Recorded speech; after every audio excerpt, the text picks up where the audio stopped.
তার জন্য আমি সমস্ত মানুষের কাছে দাবি রাখবো, কেন আমরা জিততে পারলাম না? আমরা 500 ভোট হিন্দু, তা সত্ত্বেও কেন আমাদের গ্রামে হার হলো? আমি সবার কাছে এই একটাই প্রশ্ন রাখবো, আগামী দিনে সবাই সংকল্পবদ্ধ হবে কিভাবে অন্তত আমরা পঞ্চায়েত নির্বাচন আগামী দিনে আমরা অন্তত এই গ্রামে অন্তত জিত করে অন্তত ওই পঞ্চায়েতে আমাদের অধিকারটা আমরা কেড়ে নেব। আর সবার একটাই কথা রাখতে হবে, সবাই সব রকম দ্বিধাভেদ ভুলে অন্তত আমরা সামনের দিনে পঞ্চায়েতে অন্তত আমাদের একটা মেম্বার আমরা অন্তত চামটা নেব, এইটা প্রতিশ্রুতি তোমাদের করতে হবে। আজকে এই কথা আমি তোমাদের বলছি যে যে অন্তত আমাদের সনাতন ধর্মকে বাঁচানোর জন্য অন্তত আমরা দেখো আর অন্ধকার থেকে কোনো লাভ নাই।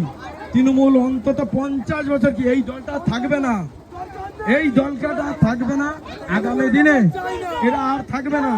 তাই আমি একটাই কথা বলছি আমার সমস্ত গ্রামবাসীদের কাছে, সবকিছু ভেদাভেদ ভুলে অন্তত সামনে যে পঞ্চায়েত 1 মাসের মধ্যে পঞ্চায়েত গঠন হবে, আমরা চাই অন্তত আমাদের হাতে গ্রামের যে কাজ সেই কাজটা আসুক, আমরা সেইটুকু প্রতিশ্রুতিবদ্ধ আজকে নেব এবং একটাই সংকল্পবদ্ধ রাখবো যে আমরা সবাই অন্তত